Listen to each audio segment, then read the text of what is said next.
Barry, thanks again for joining us on the Rundown. Oh, thank you for having me.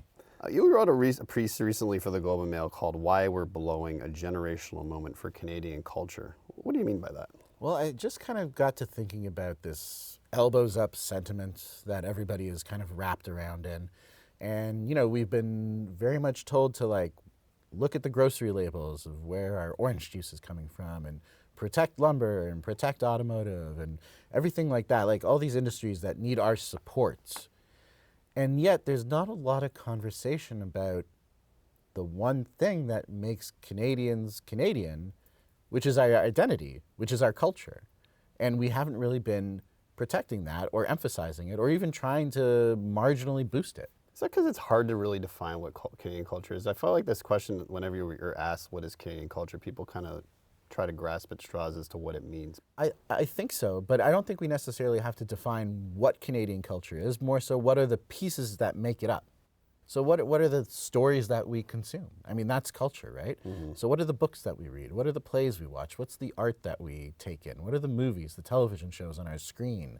Where do we get our news? Where do we get our ideas? And where does our imagination spark? That's all culture. So what are we doing to support all those different elements? You cite a poll that found Canadians overwhelmingly want their culture and stories protected, 88% saying that the country should support domestic television and film productions like the way they are encouraged to buy Canadian. But are Canadians actually doing that? It's a difficult thing to measure, but if you kind of look in certain places, you can see hints of it. CBC Gem streaming viewership, there's a percentage increase. I think it was about 24%. From the past 6 months compared to the previous year. Same with Crave, which is kind of the major Canadian streamer. Although both of those services have a lot of foreign content on them. I was going to ask, yeah. So it's hard to really say, but I think that's also a problem that we're not really marshaling this sentiment properly. There's not this drive out there, and I feel if we started kind of speaking more about it and really kind of examining what we value in our day-to-day lives that makes us Canadian, other than the things that we put on our grocery carts, then I think people would kind of come around to the idea. What do you think the role is of Canadian cultural institutions? You mentioned the CBC, but what do you think the role of these institutions are in a tariff war? I think that they're there to not necessarily, talk back against the U.S. or anything like that, but just to remind audiences, to remind consumers that, hey, these are the stories that matter to us. This is what we're kind of fighting for. We're not going to engage in the fight, but we're going to remind you of what makes Canada Canada and why you feel so attached to the country. So let's talk about what stories we tell each other, what our imaginations run on, what enlightens us, what educates us, what entertains us at the end of the day.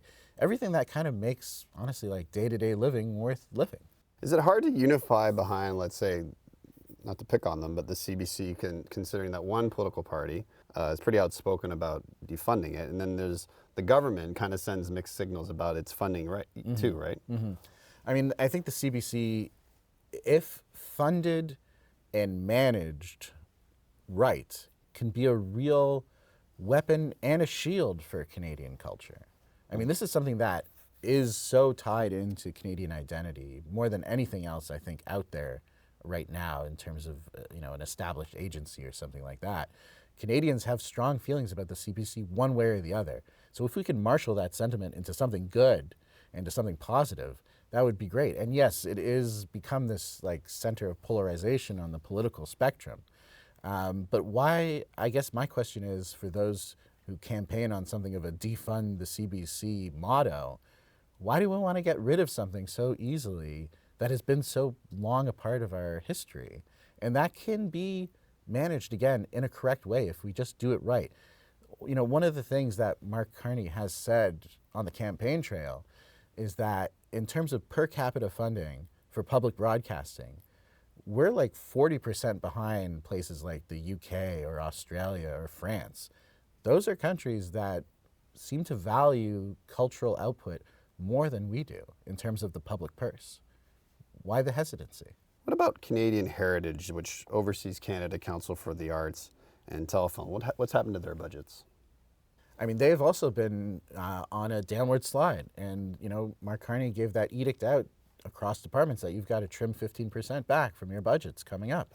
And that is a big problem. Canadian Heritage has seen their funding decrease and will see their funding steadily decrease if that mandate is kind of continued. And they oversee Telefilm, which funds so many Canadian films, basically every Canadian film that you probably could think of. The Canada Council for the Arts supports artists of all stripes in terms of funding. So what happens when we claw this back is we're going to have a generational impact because those sectors need, more than anything, stability. It takes so long for a piece of art to make its way into the world. A feature film, we're talking 3-4 years in a very good case scenario from pre-production until, distribution.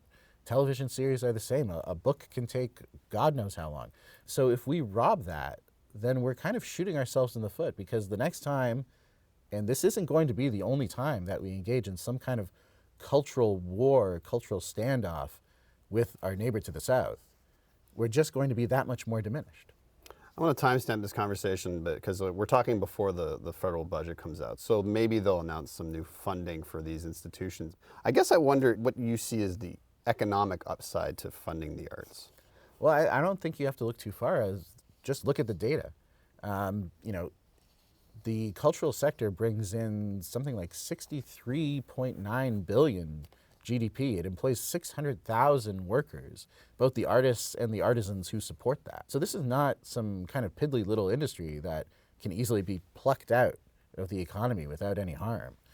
And then you only have to look at what the global impact of that is in terms of countries that are really committed to supporting their cultural industries. I'm just going to pull South Korea out of the hat, which about a decade ago significantly increased the percentage of money going to the arts and arts development. And now we see not only are they making billions in cultural exports, but in terms of soft power, South Korea is everywhere. Squid Game is at the top of the Netflix charts in every country. K-pop Demon Hunters I cannot get that song to stop playing in my house because I have children. So we could really be a dominant force, not only at home, but abroad, if we committed. What about the Online Streaming Act? I thought this was supposed to compel the streaming services to put a lot of money into local productions. Is that doing anything? I mean, that's exactly what it was designed to compel. And, arguably, it is philosophically the most elbows-up piece of legislation that we have because it is very much saying, hey, all you like Hollywood giants who are trying to come in here and take all our Canadian subscription money and subsume our culture, maybe just pay your fair share. Do what every other broadcaster in Canada has been regulated to do since time immemorial, which is support the production of homegrown content. And, of course, the Hollywood outfits being Hollywood have said no, and are being, very bullyish about it and have taken the Streaming Act to court and filed appeals. And what was once viewed as a piece of legislation that could really be the key to unlocking so much potential for the Canadian film and television industry going forward has been really held up and put in another kind of deep freeze situation. I hear you on the importance of elbows up in Canadian culture. That said, though, whenever there's an election, like the issues that always top the polls are like affordability, housing, crime, healthcare. Like these are the things that I think a lot of Canadians think of as their number one priority. So how do you kind of make culture? How do you put that in that list? I mean, it's not easy, and I don't begrudge all those people who put all those priorities first because those are essential priorities. But without the backbone of Canadian culture and identity, what are we really fighting for? Who are we? Why not just roll over and become the 51st state and, handle all those economic and crime and health concerns over there? Are we fighting for ideas or are we fighting for identity?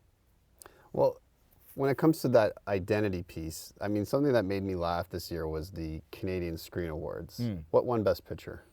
Yeah, I mean, okay, so I have a big problem with the Canadian Screen Awards because we had some of the top acting prizes, for instance, went to Sebastian Stan, not a Canadian, right. Cate Blanchett, not a Canadian. Nope. Jeremy Strong, not a Canadian. Love all those 3 actors to death. They're great, and they were great in those performances, but they're not Canadian. And, you know, I, like many in the industry, kind of had a little bit of a stink about it. And to their credit, the Canadian Academy has gone in, reorganized the rules, and said you have to be a Canadian to have some of those prizes. The Canadian Screen Awards, I love what they're trying to do.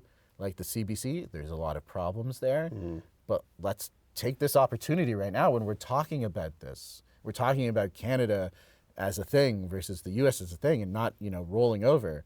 Let's use that moment to do something about it. So Best Picture shouldn't have gone to The Apprentice, is what you're saying. I mean, I'm going to say a polite yes. Well, Barry, thank you so much for joining us again. This was great. Oh, thank you for having me.